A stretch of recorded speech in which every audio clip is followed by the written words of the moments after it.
rumahku surgaku. Di dalam kitab ini melanjutkan dengan keseimbangan dalam memberi nafkah. Ada hadis riwayat dari Al-Imam Tirmidzi dan Sayyidah Aisyah radhiyallahu anha wa radhaha, khairukum li ahlihi, sepaling baik-baiknya kalian yang peduli sama keluarga. Sebaik-baiknya kalian yang mau berbagi bijaksana kepada keluarga.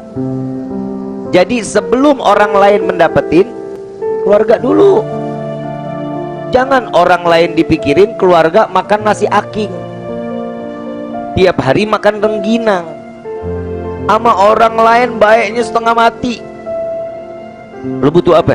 Ini. Apalagi kalau udah kelihatan, wah udah macam-macam dah. Apalagi kalau udah pikirannya di dalam satu kemaksiatan, boros kepada orang lain, pelit kepada keluar. Makanya Nabi SAW mengatakan zakat itu dikeluarkan untuk keluarga dulu, keluarga sekeliling kita nih, ya, zakatin keluarga. Keluarga kelihatannya udah mampu, kasih keluar.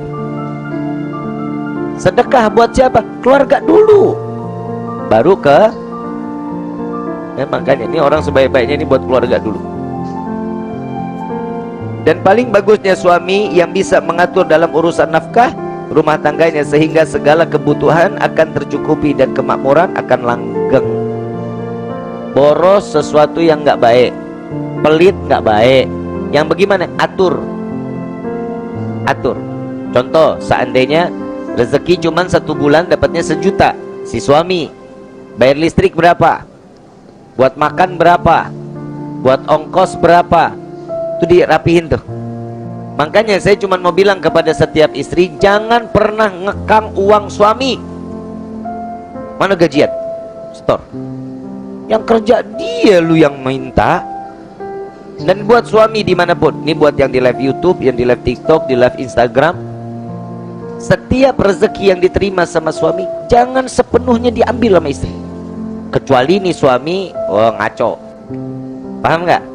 Ngaco udah paham lah ya, ngaco. Tapi kalau dia tahu untuk dirinya, dan kita yakin ini orang bisa nih ngatur buat diri kita, buat urusan istri ngatur, alhamdulillah. IPA hari nggak tahu isi rekening saya berapa, nggak tahu. Setiap IPA butuh ada, yang aku mau ini ada, mau ini ada, tahu dari mana uangnya. Kan begitu, nggak pusing kan? Biarin yang pusing ini cuma urusannya ngelahirin aja. Kan begitu. Itu cara seorang laki-laki. Saya jujur, saya kadang suka keterbukaan duit yang ada di depan mata.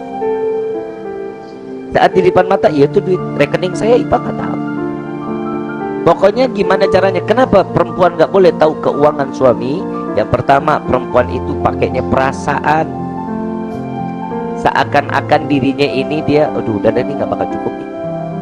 Ya Allah, duit dari mulai seandainya di rekening 200 juta, udah lama-lama dapat 5 bulan 6 bulan, begitu lihat rekening tinggal berapa? Tinggal 2 juta.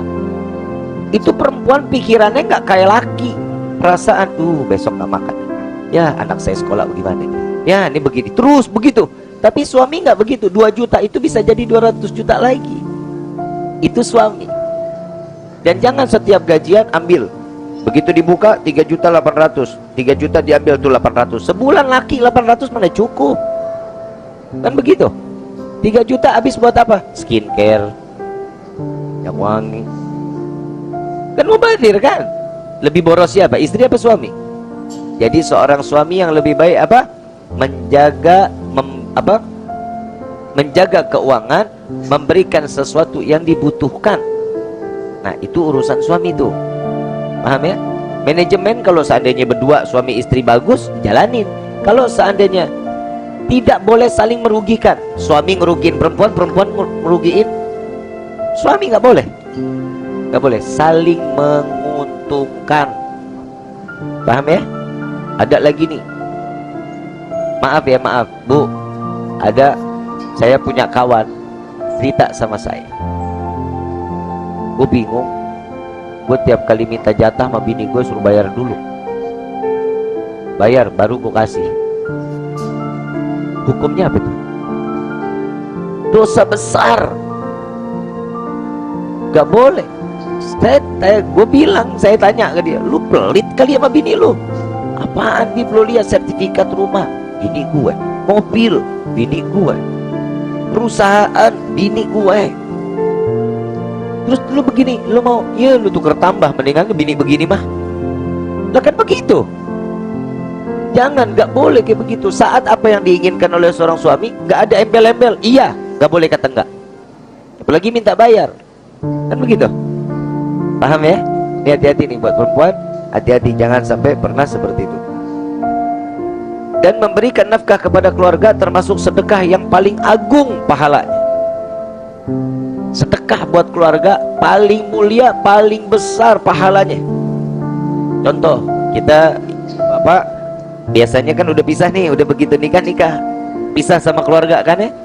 Ada rezeki lebih, rumah orang tua saya yang tanggung, listrik, telepon, apa semua saya yang tanggung. Itu sedekah pahalanya, demi Allah bu, rezeki nggak bakal kurang.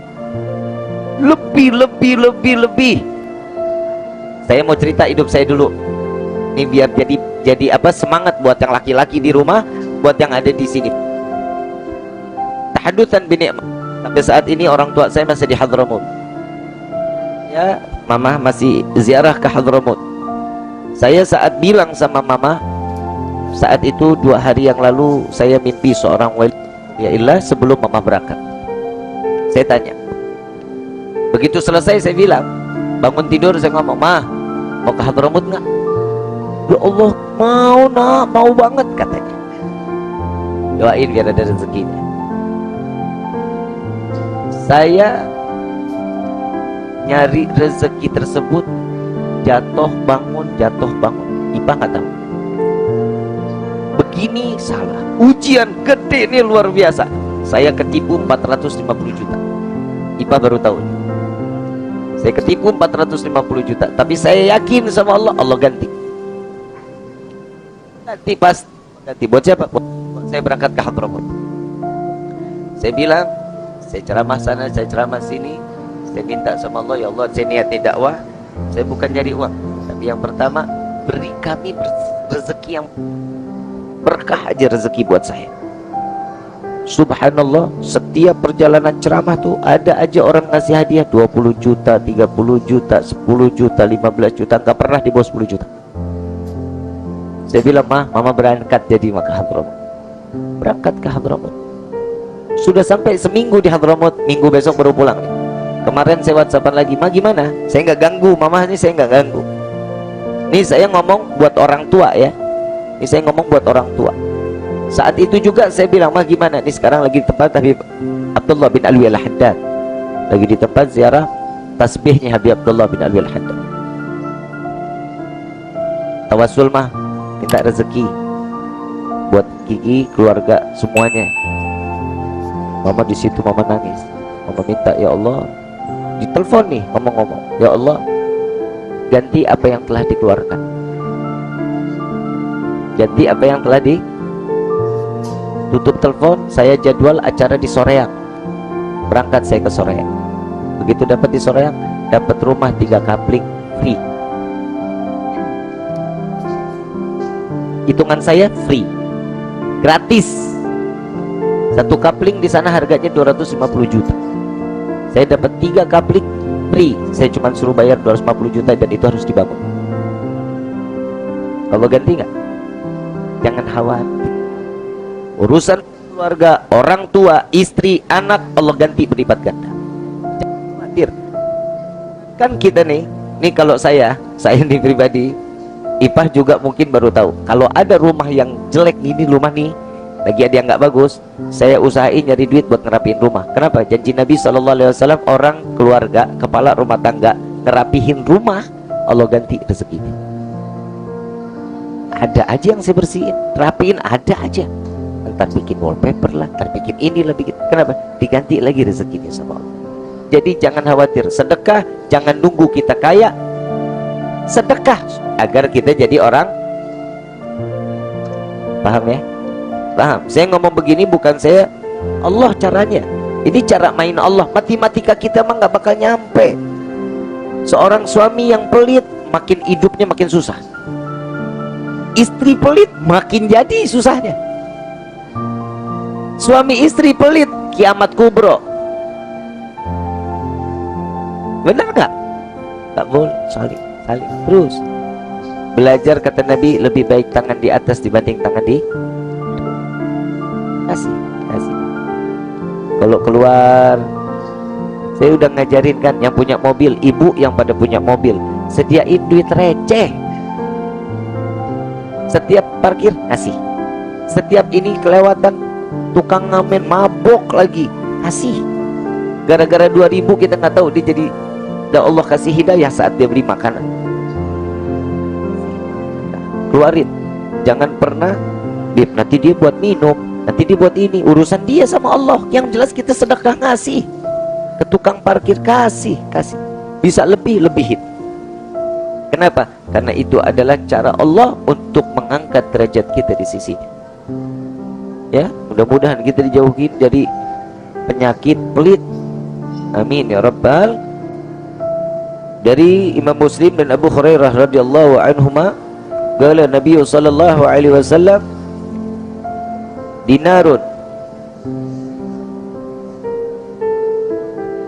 anfaqathu fi sabilillah wa dinarun anfaqathu fi raqbatin. Sesungguhnya harta yang kamu infakkan untuk sabilillah, jihad. Harta yang kamu infakkan untuk memerdekakan budak, harkan kepada orang-orang miskin. Dan harta yang kamu infakkan kepada keluargamu, yang paling utama pahalanya di sisi Allah Subhanahu wa ta'ala adalah yang kamu infakkan untuk keluargamu. Paham ya? Jadi kalau ngasih, keluarga dulu di nomor satuin. Dia ada datang, Bib, saya punya rezeki sedikit, saya sedekah buat Habib. Haram. Habaib zuriyah Rasulullah syarifah gak boleh terima sedekah, gak boleh terima zakat.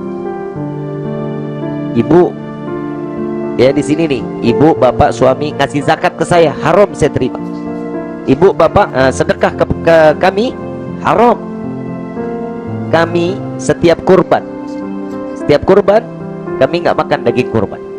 Kalau ibu bapak ngasih ke sini, kami pun pasti ngasih ke orang lain. Kecuali kami dapat kurban itu dari golongan habaib, dari golongan syarifah. Mereka berkurban, dia beri kami, boleh kami makan. Tapi kalau ibu ngasih kami simpan dan kami pun membagikan lagi buat orang lain. Paham ya? Tapi daging kurban nggak boleh. Daging kurban nggak boleh. Terus fidyah boleh. Ya, tupuk itu kan fidyah sedekah. Paham ya? Kurban itu sedekah. Ini nggak boleh kita makan. Paham ya? Nggak boleh. Kecuali dari golongan habaib dan syarifah. Ini yang kami lakukan. Terserah kalau orang lain di luar sana mau makan, mau jalanin ya nggak masalah. Nggak, maksudnya mau nerima ya silahkan. Tapi kami, saya, istri, anak, saya nggak terima. Paham ya? Nah. Jadi kalau Bib, kalau mau ngasih bagaimana? Kasih hadiah. Bib, saya hadiahin. Bib, saya hibahin. Ya, hadiah. Al-Imam Ghazali radhiyallahu anhu radhahu berkata, hendaknya suami menganjurkan istrinya agar membagikan kelebihan makanan yang dikhawatirkan akan basi kepada orang yang membutuhkannya. Tuh, di dalam kitab Ihya Ulumuddin. Bu, oi, makanan lu simpen mau ngapain? Pernah nggak tiba-tiba begitu dibuka, ya basi? Pernah nggak? Itu ciri-ciri orang bakhil. Taruh di kulkas, baru keingatan, begitu ngelihat udah belumut, udah berjamur. Pernah begitu? Tuh hati-hati, makanya saya bilang sama Ipa, setiap 1 bulan sekali bongkar kulkas, bongkar. Kenapa? Kasih. Dan wajib bagi suami mencari nafkah yang halal agar terhindar dari kemurkaan Allah dan memudahkan baginya untuk membimbing keluarganya menjadi orang yang taat beribadah kepada Allah Subhanahu wa ta'ala. Karena memberi nafkah yang haram berarti meracuni keluarganya dan menjadikan mereka akan selalu melakukan perbuatan-perbuatan yang dimurkai oleh Allah.